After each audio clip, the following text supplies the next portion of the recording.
The Chicago Bulls entered the 1995-96 season a far different team from the one that exited the playoffs the year before.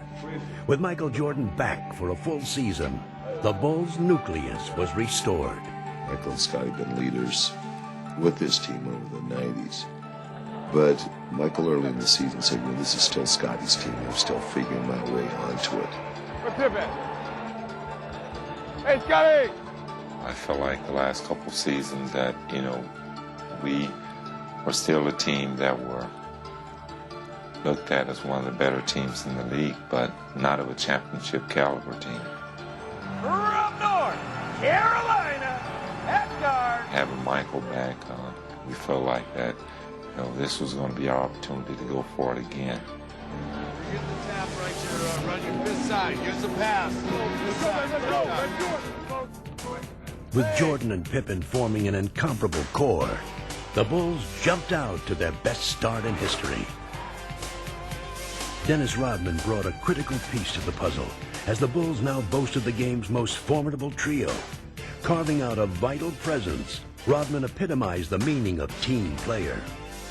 We had a good situation for Dennis to come into. Michael and Scotty were here. He respected those players a tremendous amount. Both of them said, hey, if you and Phil think it's the right thing to do. You got it, Dennis. You got it. That's enough, man. That's enough. But what's unique about this team is that in years past, teams generally have had to take some time to gel as a group. And this year you've added Michael back to the mix, Dennis Rodman as a starter, and they came together so quickly. But even with their star-studded nucleus, the Bulls would demonstrate all season long that winning was a total team effort. What drove us this year was a lot of the players on our team never experienced this type of winning, and not as rapidly as we did. From Randy Brown to Steve Kerr to Judd Boucher. A lot of these guys have been on other teams that have never won. And the bench delivers again. So the motivation was even greater, not just from the starting five, not just from Scottie Pippen, myself, Dennis Rodman, the guys who have experienced it before, but from the guys who were on the bench supporting and coming in and relieving us of minutes. They wanted it more than we did because they've never experienced anything like this in their lives. Some had never experienced the full measure of Michael Jordan, but by the end of November, that too would change. I remember back at the game in it was Vancouver. We should have lost the game. We were down 12 points with 6 minutes to go. Michael just said, well, that's enough. I can't let this happen. All alone, thinking about the shot, thinking about driving. Now drives down to the right side, goes up to the left hand. It's good. Oh, it seems like whenever we're in a tight spot, Michael just turns up the jets a little bit. 12 straight by Jordan. 12 straight. And everybody realized that this guy was back in his full force as, the most dominant player in the game. In early December, the Bulls came home from a long but successful road trip. They continued to run on all cylinders and march through the months. They're styling right now.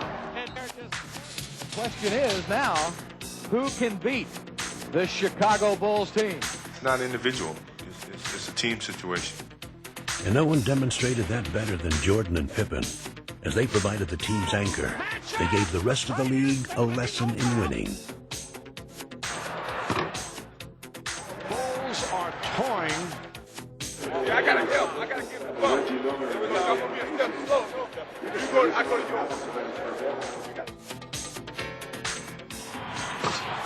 Spencer and Jordan picked it off. Behind the back. Oh, yes, sir. Wow. Well, we had a ball club that could hurt you in a lot of different areas, whether it was beating you on the boards, beating you defensively, or, beating you in our transition game. For all of Chicago's heroics, winning came down to the basics.